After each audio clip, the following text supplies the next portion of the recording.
On the 15th of May, 2025, a 74-year-old man named Dennis Smith was found unresponsive on the North Kaibab Trail in Grand Canyon National Park.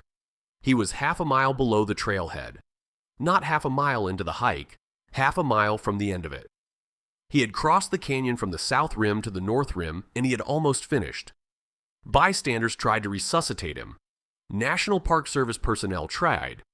He was pronounced dead at the scene, and the Coconino County Medical Examiner opened an investigation whose findings were never made public.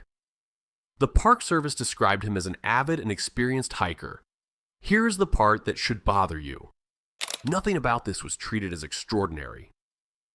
Roughly 10 to 12 people die at the Grand Canyon in a typical year, and the Park Service employs an entire team of rangers whose full-time job is to walk down these trails and talk people out of continuing. Not to rescue them, to stop them before there is anything to rescue. A place only needs a permanent prevention program when the deaths have become predictable. This is the channel where we work out why specific places kill people using the actual record, mortality data, medical studies, the park's own reports, rather than the stories that get retold online. If that's what you're here for, subscribe. By the end of this, you'll know what actually kills people on the rim-to-rim crossing, and why it is almost never the thing they were afraid of. The National Park Service maintains a mortality data set covering every death recorded in the park system since 2007. For Grand Canyon National Park, the count through February of 2026 is 227. Across that span, the park has averaged somewhere between 10 and 12 deaths a year. Now set that against the traffic. Grand Canyon recorded 4.9 million visits in 2024. 227 deaths measured against numbers like that, year after year, is a vanishingly small fraction. And that is precisely the problem with it. A risk that's small is invisible to any individual standing at a trailhead. Multiplied by millions of people, it stops behaving like a risk at all and starts behaving like a schedule. The rescue figures say the same thing, louder. Grand Canyon averages around 300 search and rescue operations a year, and on top of that, roughly 530 hiker assists, people who needed physical, medical, or psychological intervention simply to get themselves back out. Between 2019 and 2023, Grand Canyon reported more search and rescue incidents than any other unit in the entire national park system. Park Emergency Medical Services treat more than 1,100 visitors annually. In a single month in the autumn of 2020, rangers logged 216 hiker assists, 51 search and rescue incidents, and 37 helicopter medical evacuations from inside the canyon. 1 month. The worst year on record was 1996. 482 search and rescues. 300 of them heat-related, 5 heat-related deaths, and 65 days above 95 degrees down in the inner canyon. The following year, the park stood up a permanent preventive search and rescue team because simply reacting had stopped working. The rim-to-rim crossing sits at the center of all of this. At peak season, as many as 1,100 people set out to cross the canyon in a single weekend. 1,100 people. One route. The same attempt. So the deaths are not scattered bad luck distributed across a large park. Something about this particular hike produces them, reliably, every season. The question is what? And the answer is not the one the trail advertises. Start with what you actually see when you arrive. The corridor trails are graded. They are maintained, signed, wide enough to pass on, and crowded. There are ranger stations. There are emergency phones. There are campgrounds, and at the bottom, there is a lodge where you can reserve a bed and a meal. Everything visible tells your nervous system the same thing. This is a managed environment, and managed environments do not kill people. Your brain reads infrastructure as permission. It is very good at this, and it is almost always right. Here it is wrong, because the danger is not in what you can see. It's in the shape of the route. Every serious mountain you have ever climbed works the same way. You suffer first. You are rewarded at the top. And crucially, the hardest part of the day happens when you are freshest, closest to the car, and most capable of turning around. The Grand Canyon runs that in reverse. The North Kaibab trailhead sits at 8,241 feet.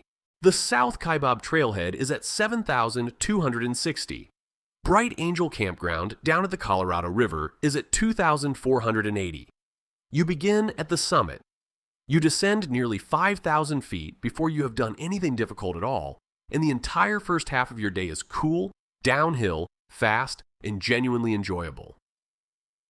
Those are also the hours that put you as far from help as it is possible to get.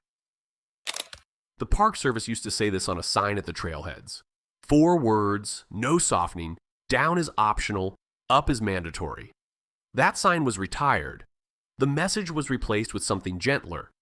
But it remains the single most accurate sentence anyone has written about this place because it describes the actual mechanism, not the terrain, but the accounting. The canyon extends you credit in the morning, it collects in the afternoon, and it always collects at the point furthest from a road. Which brings us to the thing people get most wrong about this hike. Not the terrain, not the distance, what they are afraid of. Ask almost anyone what kills people on the rim to rim and you'll get one of 2 answers: heat or the drop. The image is fixed in the public mind. A body in 120-degree sand at the bottom of the canyon, water bottles empty. Or someone going over an edge. The record says something narrower and stranger. Across the National Park Service mortality data, the leading recorded cause of death at Grand Canyon is medical. Heart attacks, arrhythmias, seizures, internal failures, not falls, not exposure. One analysis of that data found Grand Canyon had more deaths from medical causes than any other unit in the park system, 53 over the period examined. A separate slice covering 2014 to 2019 recorded 49 of 103 deaths as medical. I should be honest with you about what that number is and is not. The Park Service does not tag deaths by whether the person was attempting a rim-to-rim crossing. There is no data set for this hike specifically. What we have is park-wide mortality data, peer-reviewed studies of inner canyon hikers, and the individual case reports the park releases when someone dies. Anyone telling you a precise percentage for the rim-to-rim is making it up. But the pattern in those case reports is consistent, and it is not people running out of water in the deep canyon. It is people collapsing while still moving, usually on the climb, usually on the North Kaibab, usually somewhere between their mid-50s and mid-70s, and sometimes on days that were not especially hot. On the 9th of September 2023, a 55-year-old man named Ranjith Varma was reported in distress on the North Kaibab Trail about a mile south of Cottonwood Campground. He became unresponsive. Bystanders started CPR. Rangers reached him by helicopter. The Park Service noted that specialized maneuvers were required to get to that location at all and attempted advanced life support. It didn't work. He had been attempting the crossing from the South Rim to the North Rim in a single day. The high temperature that day, recorded at Grand Canyon Airport near the South Rim, was 87 degrees. Now, that reading comes from rim elevation, a 20-minute drive from the trailhead. It is not the temperature where he died, and nobody published what that was. The Park Service never released his cause of death, and reporting at the time noted it wasn't clear whether heat was involved.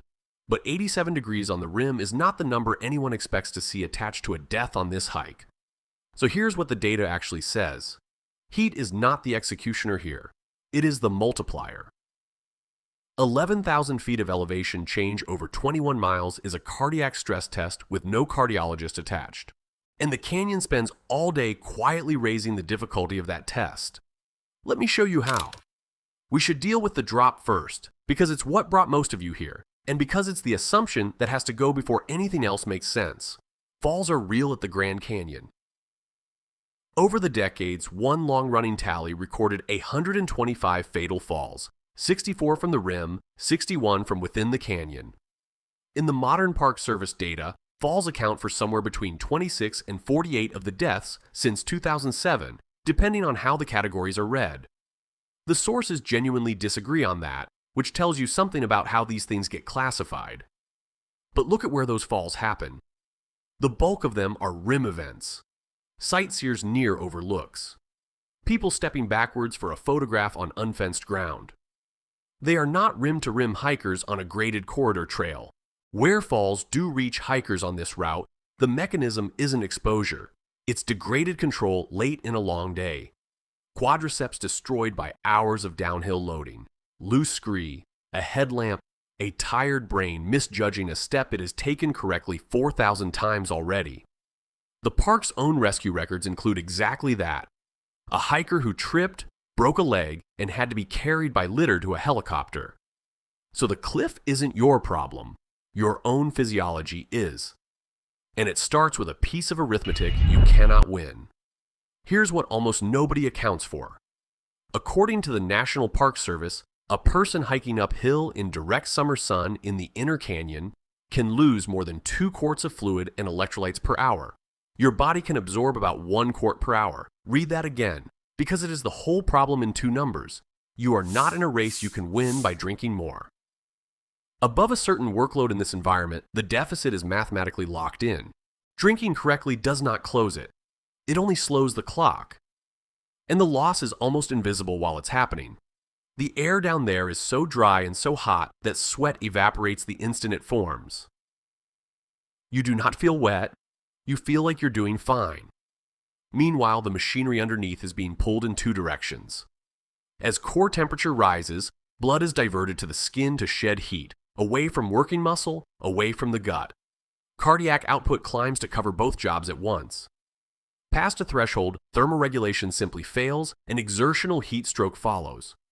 Low blood sodium, acute kidney failure, muscle breakdown, disseminated clotting.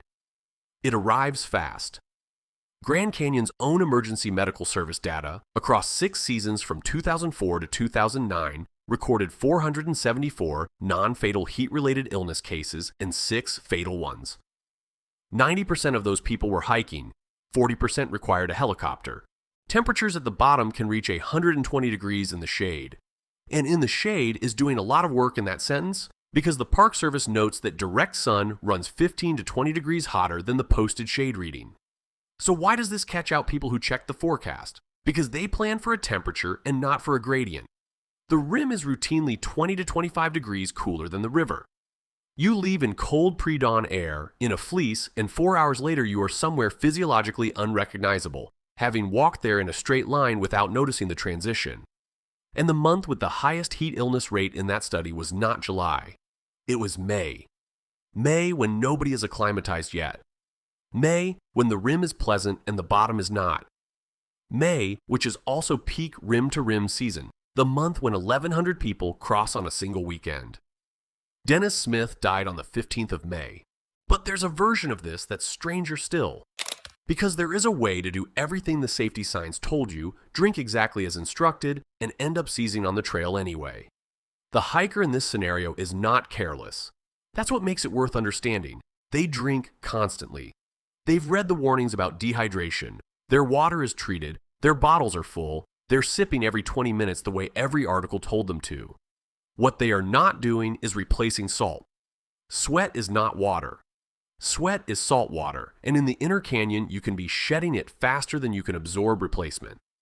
If you top up with plain water and don't eat enough, the sodium concentration in your blood falls. Water then moves osmotically into your cells, including the cells of your brain. That is cerebral edema. It can produce coma or death within hours if it isn't treated. The condition is called exercise-associated hyponatremia, and it is well documented on this exact hike. In one Grand Canyon series of 44 patients whose blood was analyzed, 7 had clinically significant hyponatremia. 3 of those had grand mal seizures. 2 had other major central nervous system disorders. In the park's 6-year emergency medical services data, suspected hyponatremia accounted for 19% of clinical heat illness assessments. Researchers studying rim-to-rim hikers specifically found the same thing. People generally take in plenty of fluid and have no idea how much sodium they are losing while doing it. Now here is the cruel part. Out on the trail, hyponatremia looks like heat exhaustion, confusion, weakness, nausea. What distinguishes it clinically is seizures and altered mental status, and tellingly, hyponatremic patients are less likely to show the obvious signs of dehydration, not more. So the person is going down, and their companion does the humane, obvious, universally recommended thing. They give them more water, which is precisely the wrong intervention. That's the shape of this place in one detail. The safety advice everybody has internalized, drink more, keep drinking, has a failure mode, and nobody arrives at a trailhead afraid of it. And we still haven't got to the part where your judgment stops working. Before we do, if you have ever walked past a warning sign because you felt completely fine at the time, tell me in the comments. I genuinely like to know how common that is because I suspect the answer is nearly everyone. And if this is making you rethink a trip you've already booked, drop a like so it reaches other people planning the same one.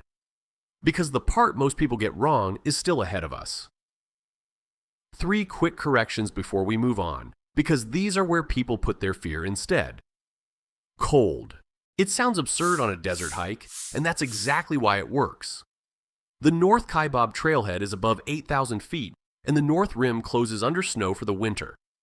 A hiker running behind schedule finishes a 5,800-foot climb after dark, soaked in sweat, out of fuel, wearing clothing chosen for 100 degrees at the river. Shivering requires energy you no longer have. Nobody packs for hypothermia on a hike they filed mentally as a desert. Water. The North Kaibab follows Bright Angel Creek and crosses it 6 times, and the Ribbon Falls Bridge was removed after damage and has not been replaced. Worth knowing, it is not what kills people here. Wildlife. There are rattlesnakes and there are scorpions. Bites are rare and mostly happen when someone tries to handle the animal. Stings hurt and rarely cause serious harm. That's it. That's the entire wildlife section. The threat is not out there. It's in the arithmetic. Because here is what these mechanisms actually do. They don't take turns. They stack. Look at them as a single ledger. 2 quarts out, 1 quart in. That's a subtraction. The bottom of the canyon, 25 degrees hotter than the rim. Subtraction. Direct sun another 15 to 20 degrees above that. Subtraction. Sodium leaving your blood while you conscientiously dilute it further. Subtraction. 11,000 feet of elevation change over a day that runs 11, 12, 15 hours. Subtraction. Water sources on the North Kaibab that only run from mid-May to mid-October. On pipelines the Park Service warns can break at any time of year. Subtraction. None of these is fatal on its own. Every one of them is survivable, and every day hundreds of people survive all of them together and reach the far rim exhausted and delighted. What the stack actually removes is margin. That's the whole thing. The canyon is not trying to kill you with one dramatic event. It is quietly withdrawing your capacity to absorb an ordinary mistake, and then, at some point in the afternoon, you make one. You start an hour later than planned. You run 20 minutes behind at the river. You skip a meal because you feel slightly sick. At home, any of those is nothing. Here, there is nothing left to absorb it with because the morning already spent it. Down is optional. Up is mandatory. You did the optional part in cool air with fresh legs, and you deferred the mandatory part until the hottest hours of the day at the bottom of a wall with everything already withdrawn from the account. The canyon is not malicious about this. It has no opinion. It simply keeps operating on the same physical terms it has operated on for millions of years, and the terms are non-negotiable. But there's one more subtraction I haven't told you about. It's the one that takes away your ability to notice any of the others. Your judgment fails before you know it has failed. That's not a figure of speech, it's a measured effect. Studies of mild heat stress show suppression of both executive processing, the ability to plan and decide, and inhibitory processing, which is the ability to stop yourself doing something. In one experiment, participants were cooled back to normal body temperature and their capacity to execute a decision came back. Their capacity to inhibit one did not. Think about what that means on a trail. The last thing to return is the part of you that says, stop.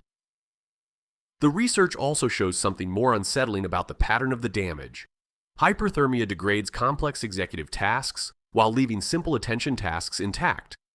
So the functions you can self-monitor, am I alert? Can I follow this conversation? Can I put one foot in front of the other? Those keep working. You feel sharp because everything you're using to check whether you're sharp still works. The thing that is broken is the thing you cannot check with itself. I should say the literature isn't unanimous. A 2025 study found no impairment in executive function or risk-taking at modest levels of heat strain. The effect is real at higher core temperatures, not at every temperature, but dehydration compounds it independently. Losing just 2% of your body weight in fluid measurably impairs memory, calculation, and executive function. Researchers have been on this specific route looking for exactly this. There's a study called Rim to Rim Wearables at the Canyon for Health, run by Sandia National Laboratories with the University of New Mexico and the Park Service. They test hikers' working memory and executive function before the crossing at 3-hour intervals during it, and at the end, trying to find whether cognitive decline can predict an oncoming medical emergency. Preliminary analysis found a link between fatigue and cognitive ability, and the researchers noted the exertion can compromise a hiker's cognitive performance, making it more likely they misjudge how serious their own situation is. That is the loop. The thing that's hurting you is also the thing degrading your ability to recognize it. Now add the structure of the route. Rim to rim is point to point. There is no shuttle at the bottom. No shortcut. If you decide at the river that this was a mistake, quitting means reclimbing everything you just descended, which costs roughly what finishing costs. So the rational calculation and the ego-driven one converge on the same answer, and the answer is keep going. That is not a character flaw, it's a trap built into the geometry. And every year, 1 in 4 people who get talked to by prevention rangers on these trails needs corrective advice on their preparation. In one summer, rangers made 117,000 contacts. More than 28,000 of them required a preventive message. So say your body does fail, say you're honest enough to call for help. Here's what's actually coming. The National Park Service does not describe rescue as a service you're entitled to. It describes self-rescue as a requirement. That's their language, not mine. When hiking in the inner canyon, self-rescue is required, as immediate assistance may not be available. Hikers must be prepared to handle emergencies on their own, and the reasons are physical, not bureaucratic. Helicopters stop working in exactly the conditions that generate the emergencies. Hot, thin air degrades rotor performance, and the park explicitly names heat as a limit on flying capability. It also names limited staff, the volume of rescue calls, and employee safety requirements, meaning rangers are not sent to die for you. Even when a helicopter can fly, the terrain fights it. In the Varma case, the Park Service noted that specialized maneuvers were required just to reach the location. When aircraft can't be used, response becomes a foot race. The park's retired chief of emergency services described the era before the prevention program. Vague radio reports of a collapsed hiker, no way to know whether it was cardiac arrest or someone resting in shade, no option but to run down trail in the hottest part of the year. And after one call, he said, "You're spent for the rest of the day. Communications fail too." Cell coverage at Grand Canyon is nearly impossible to get and hold. There are emergency phones at ranger stations and rest houses, but the park's own guidance says there may be times they don't function and advises sending 2 people up or down the trail to get help, 2 in case one of them also goes down. And there's a line in the park's official guidance that I keep coming back to. Fatigue is not an emergency. That is policy. Being exhausted, on a trail you chose, in a canyon you were warned about, does not oblige anyone to come and get you. In 1992, a federal appeals court confirmed the legal version of this. No statute imposes a duty to rescue. Backcountry dangers are patently obvious, and whether, when, and how to respond is left entirely to the discretion of the rescue team. Rangers can at least see the bad days coming now. Below 95 degrees at the Mid-Canyon Weather Station, heat-related hiker assists run at about 6 per 1,000 contacts. At or above 95, they jump to 10.5, a 71% increase. The rangers can see that threshold a day in advance. The hikers, as a rule, cannot. So who is this actually happening to? You already have a picture in your head, and it's wrong. The picture is someone underprepared. Someone in the wrong shoes, with a single bottle of water, who was told and didn't listen. Those people exist. They are mostly not the ones who die.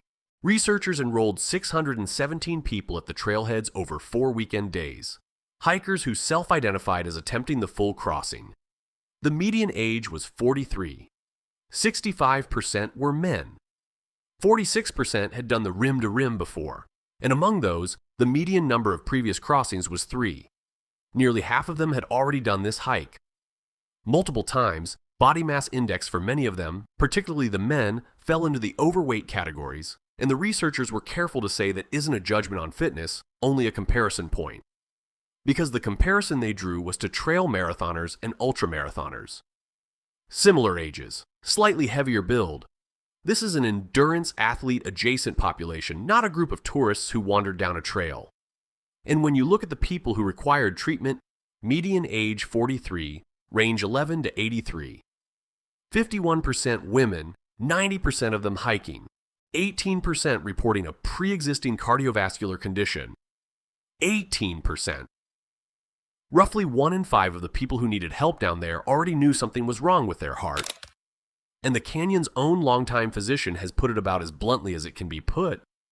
You don't want the Grand Canyon to be the stress test where you find out you have underlying heart disease. One autopsy on a hiker found a 90% arterial blockage. The ages of the people who have died attempting this crossing, according to Park Service releases, 55, 67, 68, 74, older than the median, sometimes considerably. When rangers were asked why they had their heaviest year of callouts, the answer wasn't equipment failure or people getting lost. It was fatigue, hiker inexperience, and physical inabilities. People who ran out of capacity. That's the finding that stays with me. The people who die on this hike look almost exactly like the people who finish it. Same ages, same preparation, same repeat attempts, same confidence, earned honestly on previous crossings that went fine. The difference is a small amount of margin, and margin is not something you can feel yourself losing. The route was closed for the most of a year. In July of 2025, the Dragon Bravo fire burned more than 145,000 acres of the North Rim, destroyed over 70 structures including the historic Grand Canyon Lodge, and shut the North Kaibab Trail entirely. Rim to Rim ceased to exist as an option. It reopened on the 15th of May, 2026. Foot traffic only, repairs ongoing, closures possible without warning. Within weeks, 3 people died in the inner canyon in the space of a fortnight. Nothing about the canyon changed while it was closed. It doesn't respond to attention or to absence. It offers the same terms it always has: an easy morning, an expensive afternoon, and a bill that comes due at the furthest possible point from help. Down is optional. Up is mandatory. It was true when the sign said it, and it was true when nobody was allowed to read it. If you only take one thing from this, take the arithmetic. 2 quarts out, 1 quart in. That's the number I can't get past, because it means the failure was never about willpower. Which mechanism surprised you most, and which place should we take apart next? Tell me below. And if you want to understand the real reasons these places kill, rather than the stories people tell about them, subscribe.